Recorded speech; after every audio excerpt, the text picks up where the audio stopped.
When Siddhartha prince escaped from his palace outside to the forest, he was practicing austerities for 6 years and meditation. He was practicing tapasya with 5 others, his colleagues. There were mortification of flesh and mind, like that.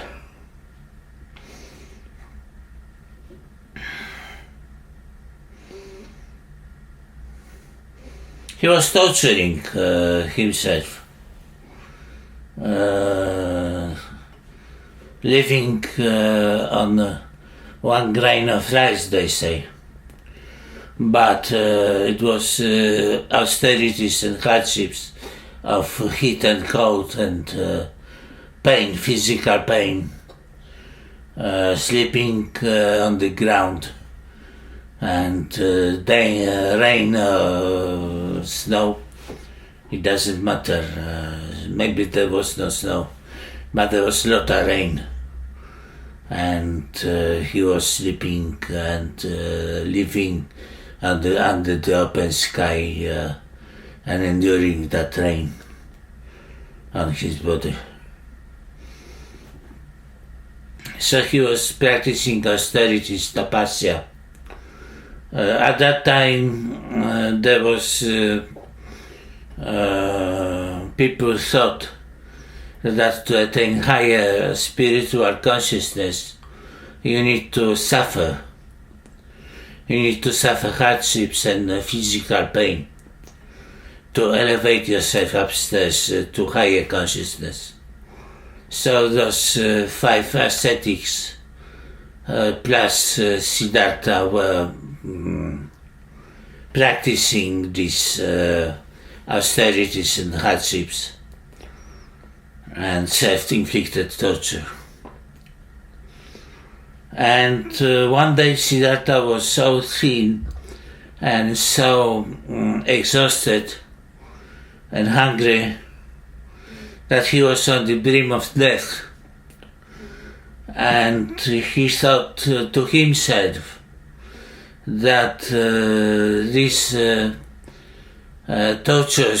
torturing his body gave him nothing useful. So he stopped that.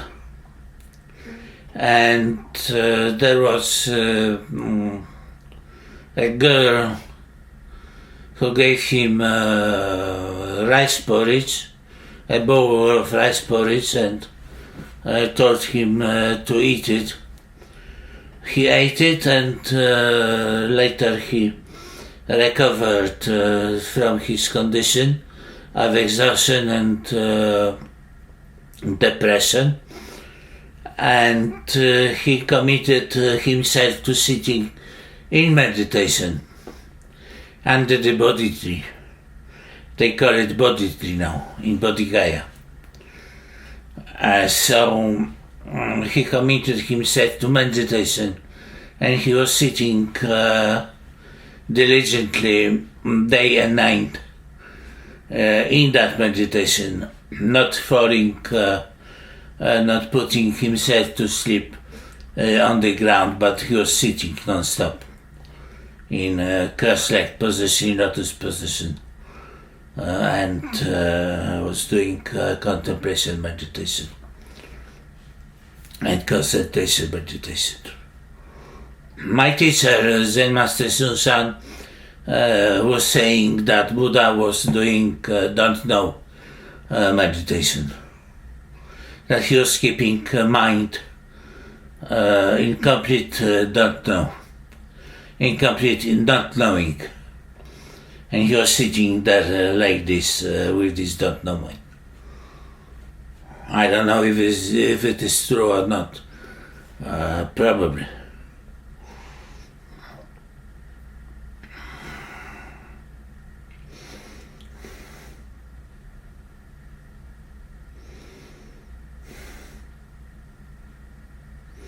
So probably he was thinking a lot, analyzing, memorizing his former days and experiences during his life, his conclusions, his ruminations during his life when he was younger. And now he was sitting under that Bodhi tree and was doing this meditation all alone. He was all alone. Had no teacher, no any guidance, no any map, and didn't know what to do, how to meditate, what to expect. He was completely in the dark, like in the cave. No light, everywhere darkness. And it happened that one morning he glanced at Venus star, and star was flickering on the sky, and he suddenly, his consciousness awoken to that star. He saw that star first time in his life. During his stay in that place, he was glancing at that star many times each morning. But only that one morning he was looking at star and he saw that star as if first time in his life. And that was his awakening. And he got this Satori experience of direct enlightenment, awakening. Anuttara Samyak Sambodhi. Like that. And he realized that this star is this star. That's all. And flickering star is flickering star. It was his enlightenment. And also in later days, in Zen and Chan, Chinese Chan, in Japanese Zen and Korean Song, people were attaining the same experience like Siddhartha under the Bodhi tree. Some were awoken to the seeing peach flowers, hearing waterfall, seeing the sunshine, sunset, or hearing the pebble hitting the bamboo, like that. Or some having some, getting some blows in chest by the master, and they realize the fact of reality, that reality is a fact. It's here now. Everything is already in front of your eyes, and you don't need to go far to get enlightened. Just stay where you are and look in front of you and see this fan, this painting, this futera, this bag, the camera bag, like that. Very easy. Very easy, enlightenment.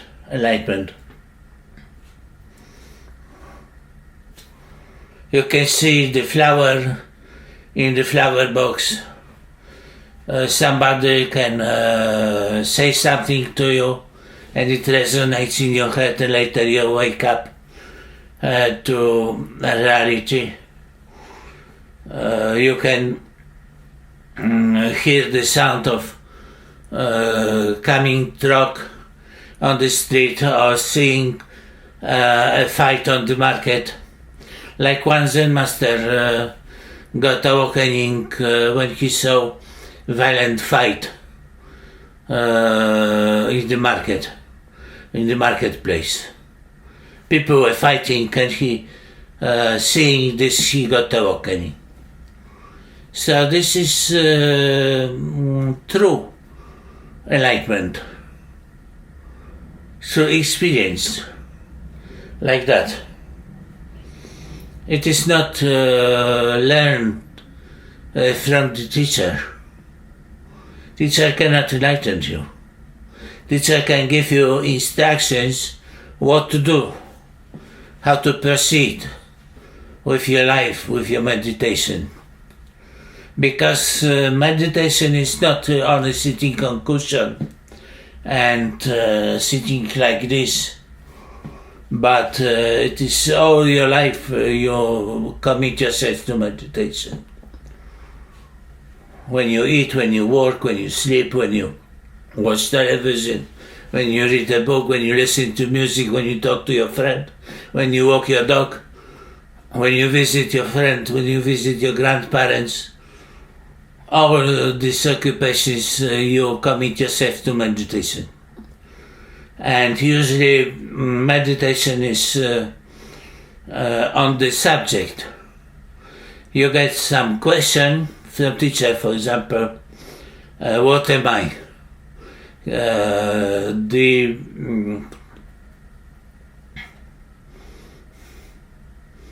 The monk or student comes to a teacher and asks, what is enlightenment? Tell me. And the teacher asks him, what are you? And that's it. So he's working on that question for the rest of his life. Maybe he get awakening, maybe he not. Maybe he don't. But question, for example, is where is the universe? And the universe is here. What are you? Like that. This is some kind of code, Zen code. But it is not a code, it is not a riddle. It is reality of your true self, of your true mind. When you realize true mind, then you can snap your fingers and that's it.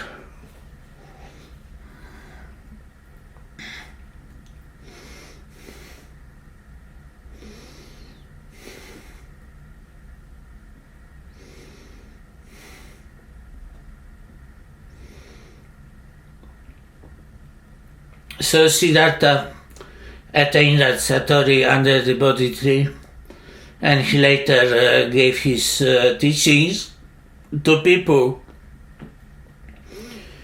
People call his teachings sutras, and there are many sutras: Diamond Sutra, Lotus Sutra, Parinirvana Sutra, Avatamsaka Sutra, Heart Sutra, many sutras.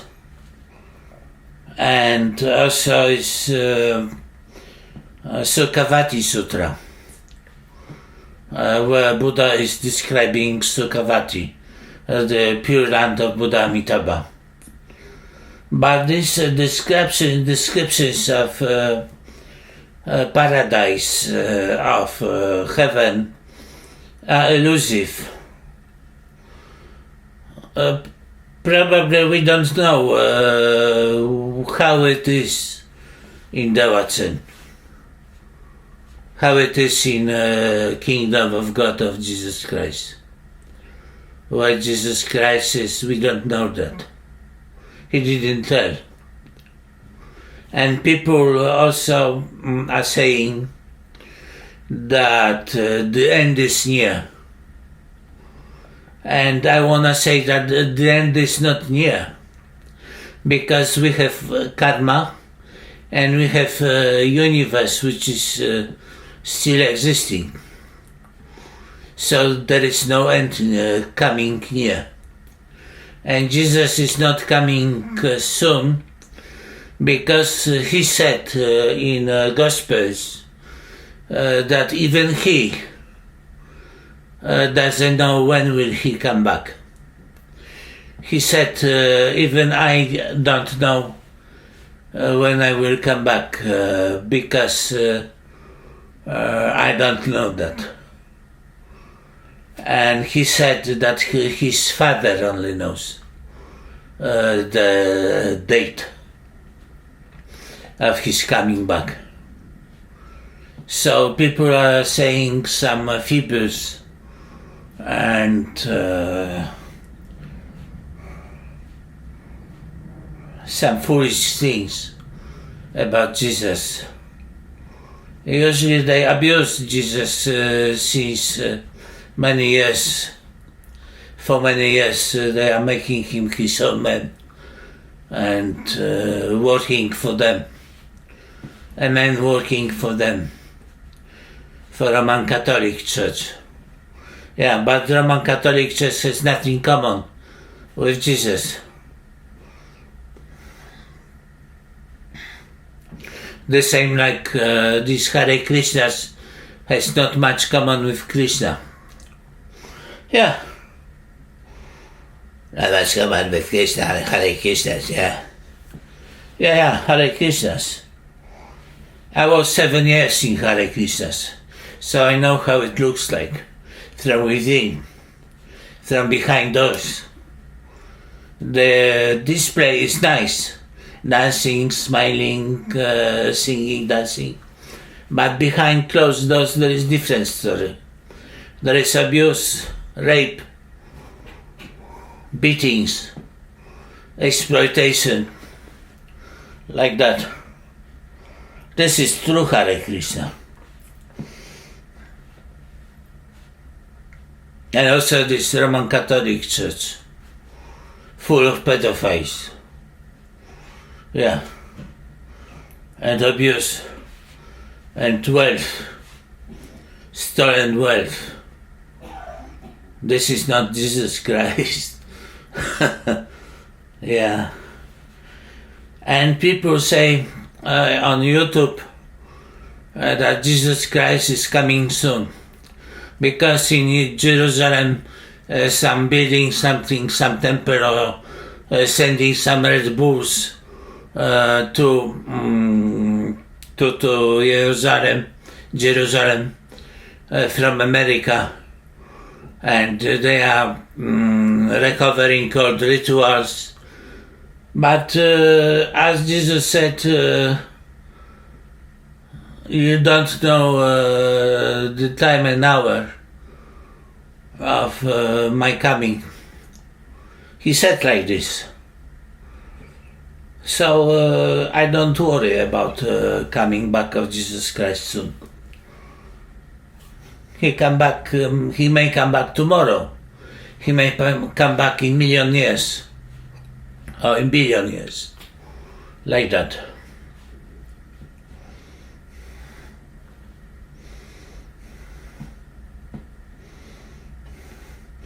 So Buddha started teaching his teaching, and his sutras are said that they are Buddha words, Buddha's words, and a sermon with rising flower is Buddha's mind. He was once about to saying sermon. There were gathering of 1,200 monks, nuns and laymen, and Buddha was sitting and supposed to speak.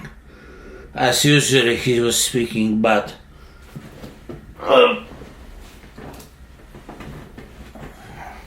he was silent.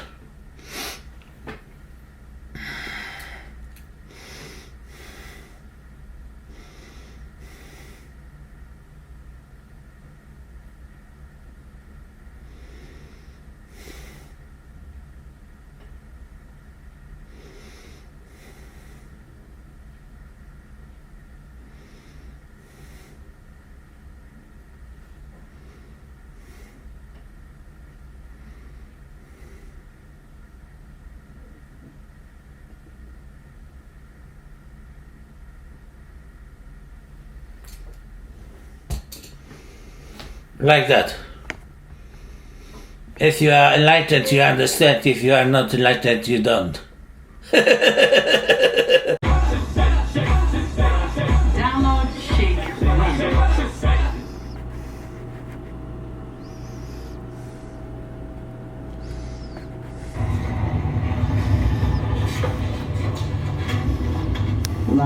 They made me sit on the floor. Once I was on the floor, they shackled my feet.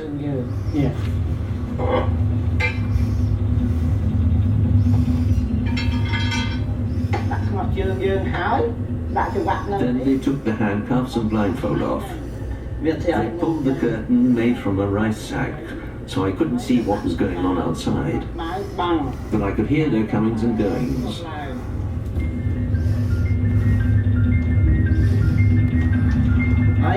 They gave me this box to defecate in.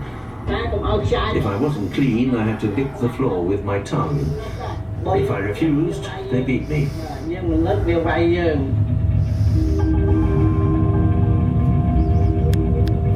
The only food they gave me was 2 ladles of rice cooking water twice a day. I was very hungry, so I tried to catch cockroaches, lizards or mice to eat. But I had to be discreet. If they caught me doing it, they would beat me.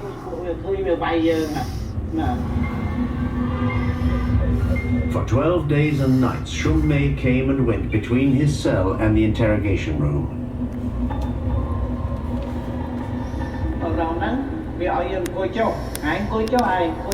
They tugged my ears to make me sit down.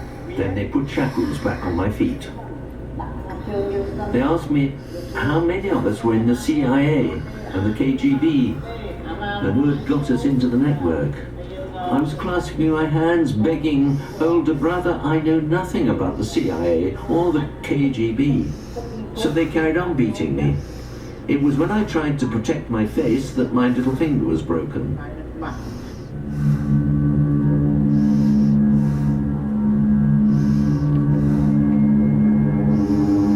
Good boys, good boys. Were subjected to the same interrogation. Good bitches, and forced to good confess birds. their guilt and denounce at least Good. 5 accomplices, innocent Good or chaps. otherwise. Yeah. Once the confessions were signed, those sentenced were taken to meet their death in another camp outside the city. This was what fed the Khmer Rouge death machine.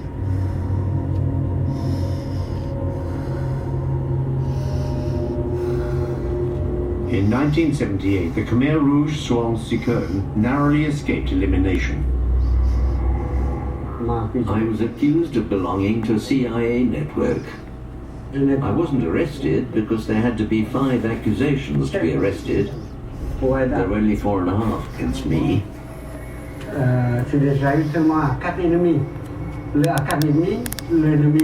The half was down to a student from the Soviet Union called Ing Peek. In his confession, he said that all the intellectuals who came from France